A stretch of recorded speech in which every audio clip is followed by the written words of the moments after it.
Politicians from all the main parties will be answering your questions on the issues that matter to you. All of them will be taking part in LBC's election calls. For your chance to hold our guests to account, call 0345 606 0973. You can text 84850 or tweet at LBC. Joining me today is UKIP's Deputy Leader, Peter Whittle.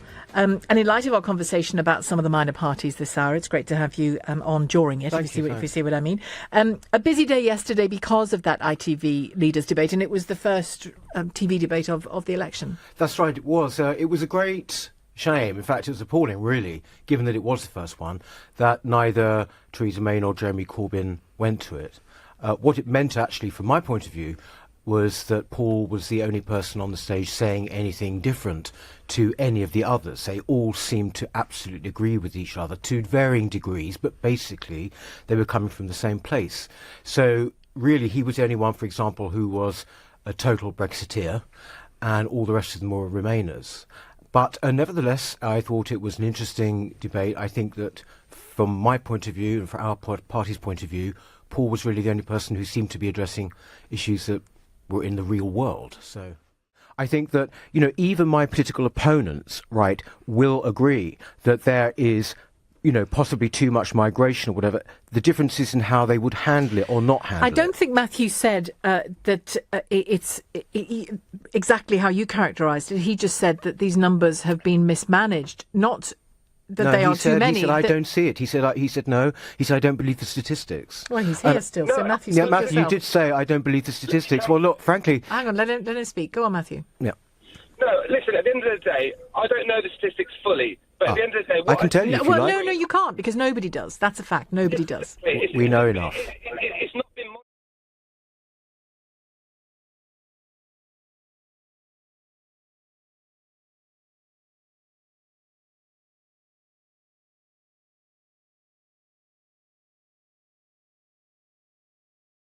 Well, she thinks you're doing. Let me just put a couple of texts to you. Yeah. UKIP and the rest of the Leavers all said the same during the referendum, and that was Remainers were scaremongering by saying we would leave the single market. Farage said more than once it did not mean leaving the single market. He did. That's from Vince. The British public would be voting if we leave, would be to leave the EU and leave the single market. Should we come out the single market? I think that is almost certainly would be the case, yes. Do you want us to stay inside the single market, yes or no? No, we should be outside the single market. I had Michael Gove in that chair and I said, after Brexit, will we be in the European single market, yes or no? And he said, no. And he was right. So we won't be in the European single market. Michael, yeah, absolutely. We'd be out of the single market. That's the reality. Britain would be quitting the single market. So to cast some light on the provenance of these quotes, we're joined by James McGrory. He's director of Open Britain. They released the video. Welcome to the Sunday Politics. On your video, it features 12 statements from Leave campaigners hinting that they wanted to remain in the single market. How many of these 12 statements were made during the referendum campaign? I don't know, but some of Dan Hanan's were. Well, actually, not one was made during the referendum campaign. Indeed, only 2 of the 12 statements were recorded after royal assent had been given to the referendum. Only 1 was made this year before the referendum.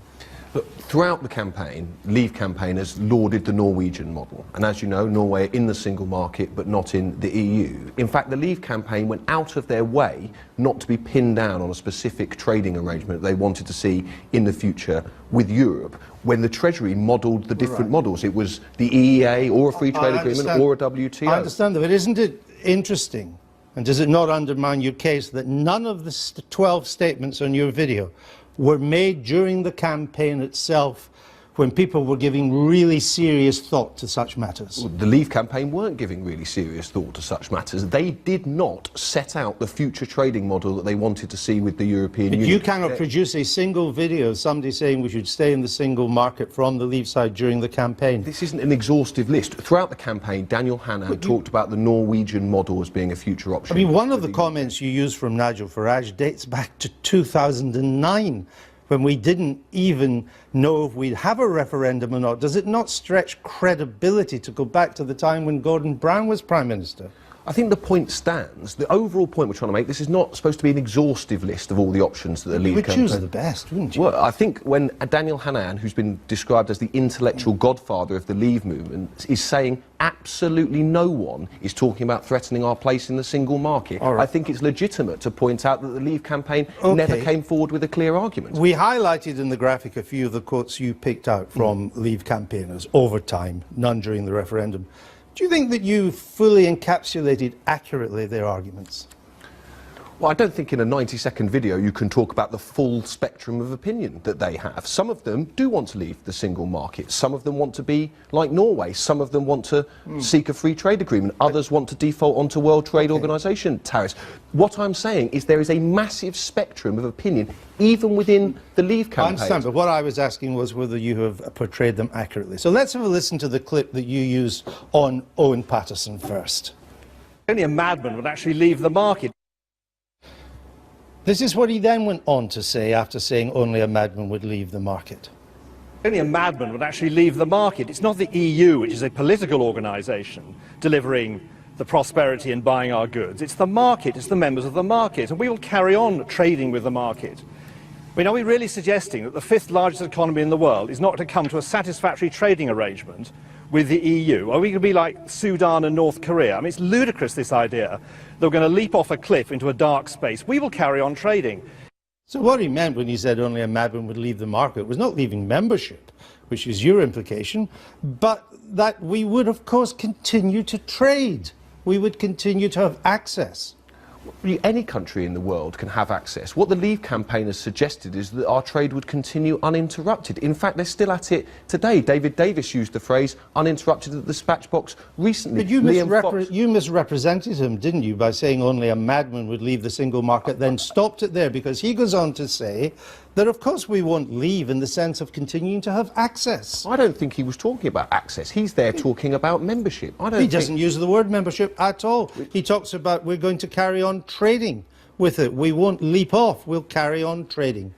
Anybody can trade with the EU. It's the terms on which you trade that's important. And Leave campaigners, and Paterson is a classic example of this, suggest that we can trade completely as we do now. The government are saying we can trade without bureaucratic impediments and tariff-free. That's what the government will make up their mind. Let's listen to the clip that you used of Matthew Elliott. He was the chief executive of Vote Leave. This is what you had him say.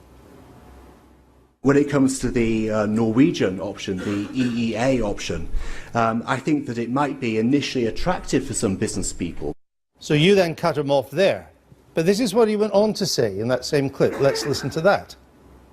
When it comes to the Norwegian option, the EEA option, I think that it might be initially attractive for some business people, but then again for voters who are increasingly concerned about migration in the EU, they'd be very concerned that it allows free movement of people to continue. Again, you misrepresented him, didn't you? He said the Norwegian model has attractions, but there are real problems if it involves free movement of people, which it does. But you cut that bit out. I challenge anyone to represent them accurately because they took such a range of opinions. I don't know what we're supposed to do. Some of them you're said... You're misrepresenting. That's what you're doing. He there is saying that the Norwegian option is attractive to business. I understand why it is. But he then says, but it might not be attractive to voters. People would be concerned if it allowed free movement of people. You took that out. And you're suggesting this is somehow a definitive position that we're now going to have to take... No, I'm just suggesting that you're distorting. Let's see what Nigel Farage said. This is what you had Mr Farage saying. On D+1, we'll find ourselves part of the European Economic Area and with a free trade deal. And this is what he then went on to say in that same clip that you didn't run. There is absolutely nothing to fear in terms of trade from leaving the European Union, because on D+1 we'll find ourselves part of the European Economic Area and with a free trade deal. And we should use our membership of the EEA as a holding position from which we can negotiate as the European Union's biggest export market in the world as good a deal. My goodness me, if Switzerland can have one, we can have an even better one. So there again, he says not that we should stay in the single market as a member, but that we stay in the EEA as a transition until we negotiate something. I mean, the whole clip is online. How did you think you would get away with this distortion? It's not a distortion.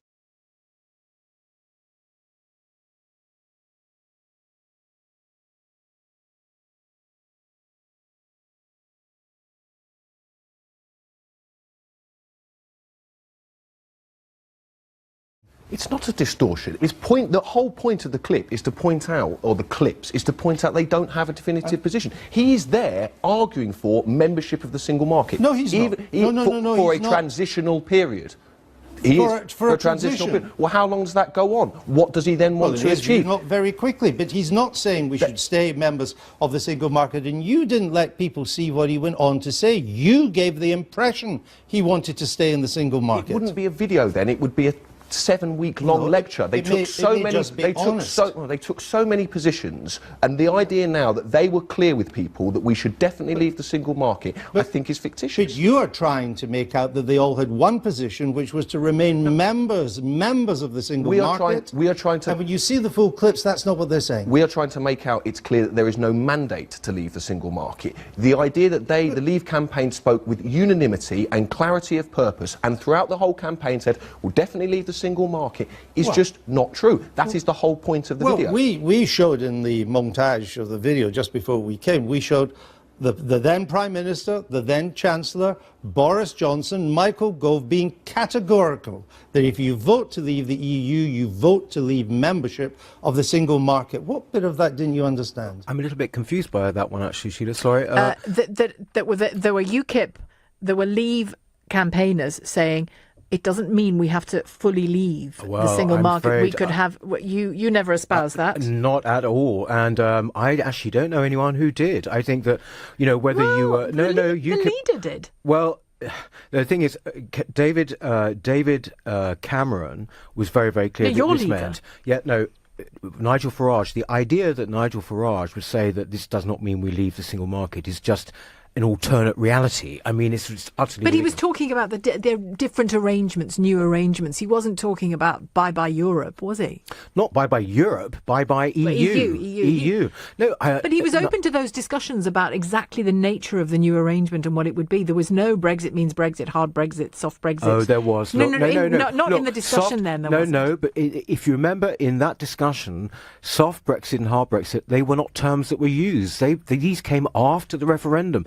That was that was the media and political class, I'm afraid. I don't want to sound like a conspiracy theorist myself here. Feel free, everybody else is. But the thing is that was them bringing in those particular terms that had not even been invented at that point. It was a way of somehow fluffing the issue.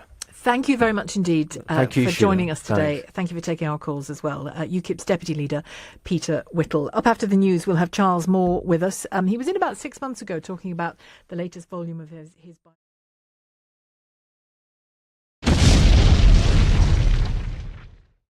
Politicians from all the main parties will be answering your questions on the issues that matter to you. All of them will be taking part in LBC's election calls. For your chance to hold our guests to account, call 0345 606 0973. You can text 84850 or tweet at LBC. Joining me today is UKIP's Deputy Leader, Peter Whittle.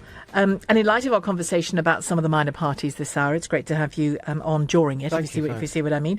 A busy day yesterday because of that ITV leaders debate, and it was the first TV debate of the election. That's right, it was. It was a great shame. In fact, it was appalling, really, given that it was the first one, that neither Theresa May nor Jeremy Corbyn went to it.